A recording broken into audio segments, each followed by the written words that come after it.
Questão 11, pessoal. A questão nos pergunta qual é a distância que o automóvel percorreu durante a ultrapassagem, né? Do que consiste uma ultrapassagem? A gente pode pensar o seguinte: no referencial da carreta, né, que está sendo ultrapassado, o carro fez isso aqui, ó. Ele estava aqui e chegou aqui, né? A carreta no referencial dela está parado, então a gente pode pensar assim, ó, andou isso tudo no referencial da carreta. Isso tudo é o quê? É justamente a dimensão do automóvel, que é de 3 metros, né? Mais a dimensão da carreta, que é de 15 metros. Então, nesse referencial, a distância percorrida, a distância relativa, foi de 18 metros. E a velocidade relativa é qual? Bom, é 90 menos 72,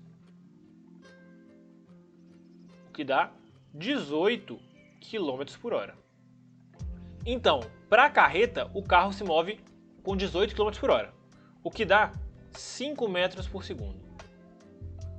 Então, a gente vai calcular o tempo de ultrapassagem utilizando a distância e a velocidade relativa. O tempo é o mesmo para qualquer referencial. Então, D igual a VT. Se eu estou utilizando a distância relativa, que é 18, eu vou utilizar a velocidade relativa, que é 5, e vou calcular o T. Então, o tempo de ultrapassagem é de 3,6 segundos. Então, o automóvel percorre uma distância igual à sua velocidade vezes o tempo, né? Só que a sua velocidade é de 90 km por hora. Eu vou dividir isso por 3,6. Isso vai dar 25 metros por segundo. E eu faço D igual a VT para determinar qual que vai ser a distância que ele percorre com esse tempo de 3,6 segundos, né? Com essa velocidade de 25 km por hora. Então a distância vai ser de 25 vezes 3,6. E esse cálculo a gente já acabou de fazer, né? 90 sobre 3,6 é 25. Então 25 vezes 3,6 é 90 metros. E é a nossa letra D. Pessoal, uma questão de vetores aqui na 12. Um barquinho tem, em relação às águas, uma velocidade de 40 metros por segundo. Ele se move com o eixo do barco perpendicular à margem, né? Então quer dizer que nós temos aqui uma velocidade de 40 metros por segundo nessa direção, que é a direção de atravessar o rio. A correnteza também exerce sobre ele uma velocidade, que é de 30 metros por segundo nessa direção.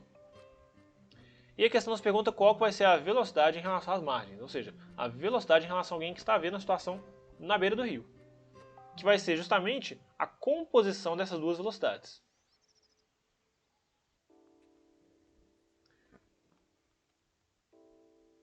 Então vai ser esse vetor aqui, a velocidade resultante. Então eu poderia determinar a velocidade resultante a partir do teorema de Pitágoras. VR ao quadrado é 30 ao quadrado mais 40 ao quadrado. Ou seja, o VR vale 50 metros por segundo. E isso é a nossa letra D. Para a questão 13, nós iremos analisar a seguinte situação. Bom, nós temos uma escada rolante e o homem desce parado com 10 segundos, né? Então, pensando em D é igual a VT, eu poderia pensar então, ó, que a velocidade vai ser a distância sobre o tempo, né? Então, a velocidade da escada, que é a velocidade que o homem está submetido quando ele está descendo parado, vai ser igual ao comprimento da escada, que eu vou chamar assim de D, né? Dividido pelo tempo que ele demora para descer, que é 10. Se ele está subindo, agora ele vai ter uma velocidade igual à velocidade do homem menos a velocidade da escada, que vai dar, ó, a distância sobre o tempo, que é de 15. Então, a velocidade resultante vai ser a diferença entre as velocidades. Então aí a questão nos pergunta qual que vai ser o tempo que ele vai demorar para descer, caminhando inclusive, né? E também utilizando a própria velocidade da escada. Então vai ser o VH mais o VE. Vai ser uma distância da escada dividido pelo intervalo de tempo que a gente está procurando, né? Olha só, se eu pegar essa equação aqui de cima e multiplicar por 2, né? E somar com essa aqui de baixo, eu vou ter o seguinte, ó. 2VE mais VH menos VE. Se eu fizer esse cálculo, eu vou ter VH mais VE, que é justamente o que a gente está procurando, né? E o que é isso aqui de cima? Bom, 2VE vai ser 2D sobre 10, e o VH menos VE vai ser D sobre 15. Então, fazendo aqui o MMC, nós vamos ter o seguinte, ó. Vai ser 30, né? Nosso mínimo múltiplo. 30 sobre 10 vai dar 3 vezes 2, 6D. 30 sobre 15 vai dar 2 vezes D, 2D. Então, VH mais VE vai dar 8D sobre 30. Só que eu sei que o tempo vai ser calculado quando eu tiver a fração da seguinte forma. D sobre ΔT. Então ele vai percorrer 8 distâncias em 30 segundos, né? Se ele percorre 8 distâncias em 30 segundos, eu poderia falar assim que o ΔT vai ser 30 sobre 8. O que vai dar pra gente um intervalo de tempo de 3,75 segundos, como mostra a letra B. Questão 14 é uma questão bem simples. Nós temos aqui dois móveis, né? O M e o N. Estão aqui, ó, a uma distância de 50 km um do outro. Então essa distância aqui, ó, é de 50 km. O M se move aqui, ó, com 60 km por hora. O N vai ter uma velocidade V. E depois de meia hora, eles se cruzam, né, na mesma linha da estrada. Então, qual que vai ser a distância que o M vai percorrer em meia hora? Vou fazer D igual a VT. D igual a VT, né? O D vai ser o que a gente está procurando, a velocidade de 60 km por hora e o tempo é de meia hora, ou seja, 30 km. O N, então, vai percorrer uma distância, o DN, de 50 km menos 30, né? Já que se o M é do 30, né? O N vai percorrer justamente os 50 menos 30, né? Vai percorrer como DN 50 menos 30, que a gente sabe, então, fazendo esse cálculo, que é de 20 km. E ele percorre esses 20 km no mesmo tempo. Ou seja, D igual a VT de novo, 20 é igual a VN vezes meio. Ou seja, o VN vai ser 40 km por hora. E isso é nossa letra A. Questão 15, pessoal. Dois modos de fazer. Um é bem direto, utilizando a lei dos cossenos aqui, ó, com esse ângulo aqui de 60, né? Então a gente acharia o vetor deslocamento fazendo aqui uma lei dos cossenos. Lembrando que aqui não é 90, tá? E um outro modo de fazer, que é o que eu vou fazer, que é utilizando a decomposição vetorial. Eu vou decompor o D2. Vou decompor em D2x e em D2y. O D2x vai ser o D2 cosseno de 30, né? E o D2y vai ser o D2 seno de 30. Tendo isso em mente, então eu vou ter aqui o D2x igual a 6 vezes o cosseno de 30, que é raiz de 3 sobre 2, ou seja, 3 raiz de 3, e o D2y, que vai ser 6 vezes meio, que é de 3 km. No eixo x, eu vou ter só um deslocamento, que é de 3 raiz de 3 km. No eixo y, eu vou ter um deslocamento de 10 para baixo e um 3 para cima. Então eu vou ter um deslocamento de 10 menos 3, né, que vai dar 7 km para baixo. Então, fazendo o deslocamento total, dt, é só fazer um Pitágoras com os vetores resultantes de cada um dos eixos x e y, né? Então vai ficar dt ao quadrado é igual a 3 raiz de 3 ao quadrado mais 7 ao quadrado. Então dt ao quadrado vai ser, ó, 3 ao quadrado vai dar 9, raiz de 3 ao quadrado 3, então 3 vezes 9, 27, 7 ao quadrado 49. Esse cálculo aqui, ó, vai dar 9 mais 7, 16, vai 1, né? 4 mais 2, 6, mais 1, 7, 76. Então, dt ao quadrado, já adiantando, vai ser 4 vezes 19. Então, dt vai ser a raiz de 4, que é 2, vezes a raiz de 19, que é raiz de 19 quilômetros. Que ela é a nossa letra C, né? Então, eu preferi fazer desse jeito porque vai chegar certinho na resposta de 2 raiz de 19. A 16, pessoal, é uma questão muito maldosa pela quantidade de informação que ela te dá e qual que é a pergunta que ela te faz, tá? Então, olha só. Ela quer justamente a velocidade média de propagação do pulso nervoso desde os dedos do pé até o cérebro e da base do tronco até o cérebro. Então nós temos aqui duas velocidades médias associadas a dois percursos diferentes. Então aqui, ó, do pé à base do tronco, nós temos um percurso, e até o cérebro nós temos outro percurso. A altura média é de 1,70, né? Então daqui é 1,70. Só que do tronco até o pé, a relação entre os membros inferiores vale 60% do tamanho da pessoa. Então isso aqui, ó, vale 0,6 de 1,70. Ele demora 30 milissegundos para sair do pé, né, daqui até o cérebro. Nós temos um ΔT de 30 milissegundos. E até o tronco, nós temos aqui um intervalo de tempo de 20 milissegundos, como diz a questão. Então ele faz o percurso do tronco até o cérebro com 10 milissegundos. Então, sabendo que a velocidade média é a distância total sobre o intervalo de tempo total, eu vou ter aqui, ó, como velocidade 1, que é a primeira que ele pergunta, que é desde os dedos do pé até o cérebro, né? Um valor de 1,70 dividido pelo intervalo de tempo de 30 milissegundos, 30 vezes 10 menos 3. Então, fazendo esse cálculo aqui, ó, vai dar 57 metros por segundo.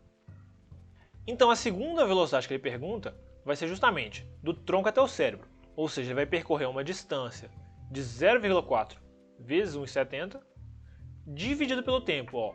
De novo, ele vai do pé até o tronco em 20 milissegundos e o total em 30 milissegundos. Então, do tronco até o cérebro, ele gasta 10 milissegundos. Então, esse cálculo aqui, ó, vai dar 68 metros por segundo. O que vai dar a letra D. A questão 17, pessoal, vai utilizar relações métricas no triângulo retângulo, né? Além de uma questão de velocidade média. Bom, então a gente tem aqui o lado AB valendo 60, o BC valendo 80 e naturalmente o AC valendo 100. Então eu preciso aqui, ó, para calcular qual que vai ser a velocidade média que ele vai poder percorrer o percurso, né? O trajeto BCDB, eu preciso justamente da nossa altura e do nosso segmento aqui, que eu vou chamar de M. Utilizando as relações métricas, a gente sabe que a hipotenusa A vezes a altura H vai ser o produto dos catetos BC.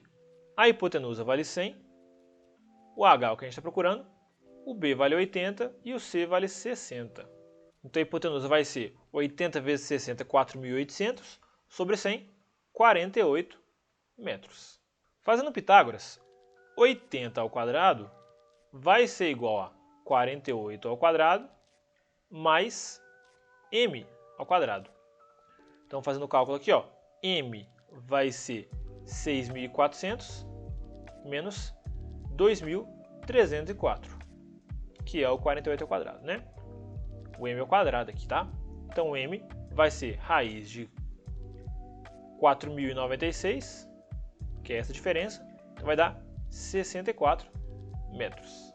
Então aí, para calcular a velocidade média, a gente vai fazer a distância total sobre o tempo total, o que vai dar uma distância total de 80 mais 64 mais 48, e eu vou dividir isso aqui, ó, por 40, que é o tempo total. Fazendo esse cálculo, a gente vai ter uma velocidade de 4,8 metros por segundo, como diz a nossa letra D. Na 18 é uma questão bem complicada, pessoal. Um atleta vai sair de A e o outro vai sair de B. Então, um vai ter uma velocidade constante e o outro também, né? Oposta. A primeira vez que eles se encontram vai ser a 800 metros de A. E a segunda vai ser a 500 metros de B.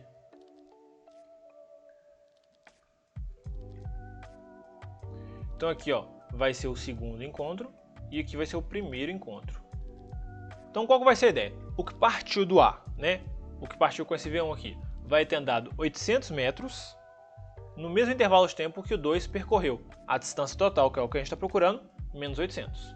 Então, pensando que essa aqui, ó, é o comprimento total da pista, fazendo D igual a VT, nós teremos o seguinte, ó. A distância de 800 é igual a V1 vezes o tempo t, t1, né? E a distância total, menos 800, vai ser igual a V2 vezes t1. No segundo momento de encontro, o V1 percorreu d total mais 500, enquanto o V2 percorreu 2d total menos 500. No mesmo intervalo de tempo também, né? Então fazendo aqui, ó, d total mais 500 vai ser igual a V1 vezes o T2. E 2d total menos 500 vai ser igual a V2 T2, né? Velocidade 2 vezes o tempo 2. Então olha só, dividindo a primeira equação pela segunda, eu vou ter 800 sobre d total menos 800 é igual a V1 sobre V2. E dividindo a equação 3 pela 4, eu vou ter d total mais 500 dividido por 2d total menos 500 é igual a V1 sobre V2.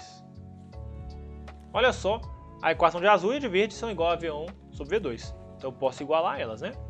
Fazendo a igualdade, então eu vou ter 800 dividido por d total menos 800 vai ser igual a d total mais 500 sobre 2d total menos 500.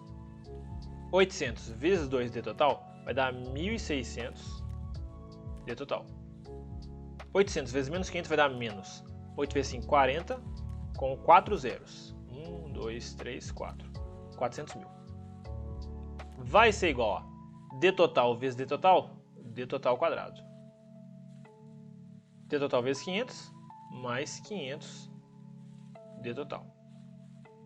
Menos 800 d total, menos 400 mil. Olha que interessante, vai cortar o 400 mil com o 400 mil. E aí nós temos que passar tudo para um lado, né? D total ao quadrado, mais 500 menos 800 menos 1.600, ó, vai dar o seguinte. Menos 1.600 menos 800 vai dar 2.400. Negativo, né? Mais 1.500 dá menos 1.900 d total. É igual a zero. Então a gente coloca em evidência d total, que multiplica d total menos 1.900 igual a zero. Ou d total igual a zero, que é uma solução chamada de trivial, ou d total vale 1.900. Que é a nossa resposta, né? Que vai ser a letra D. Questão 19, nós vamos ter uma situação que o chuveiro vai estar pingando com uma frequência, né, de 4 pingos por segundo. Se nós temos 4 pingos por segundo, quer dizer que cada pingo acontece de 1/4 em 1/4 de segundo, né? Então poderia pensar assim, ó, que o período entre pingos vai ser 1/4 de segundo, que é de 0,25 segundos. O tempo de queda pode ser calculado utilizando a equação do MRUV. D igual a V0t mais 1/2 de AT ao quadrado. Pensando na queda livre, o V0 é 0 e a aceleração é a gravidade. Então eu vou ter, ó, 1,8 é igual a 1/2 de 10 vezes o tempo ao quadrado. Passo 2 multiplicando, 3,6 passo 10 dividindo 0,36. Então o t ao quadrado vale 0,36. Então o t vale 0,6 segundos. Então se cai a cada 0,25 segundos e demora 0,6 segundos para cair, deu tempo de pingar mais 2. Então nós temos 2 pingos acima. Letra C. Questão 20, pessoal, para finalizar. A questão nos pergunta qual vai ser o menor tempo para que um barco atravesse o rio, né? Então o menor tempo acontece quando o barco está perpendicularmente orientado em relação às margens. Então nós temos aqui duas margens. O barco vai estar assim. A correnteza vai estar assim. Ele se orienta com essa velocidade, V do barco. E essa aqui é a V da correnteza. E aí a situação vai ser que ele vai se deslocar assim, né? Só que no menor tempo possível. Então tomar muito cuidado. Se eu quero o tempo de travessia, basta eu utilizar a velocidade associada à travessia, que é somente o VB. Então eu posso fazer D igual a VT, né? Sendo essa velocidade aqui 10 metros por segundo e a distância 140. E por que 10? Porque justamente é a velocidade do barco, né, em relação à água. Então é uma questão para a gente tomar muito cuidado, ter bastante atenção para não utilizar nenhuma outra velocidade que não é necessária. Então o tempo de travessia vai ser de 14 segundos, como diz a nossa letra D.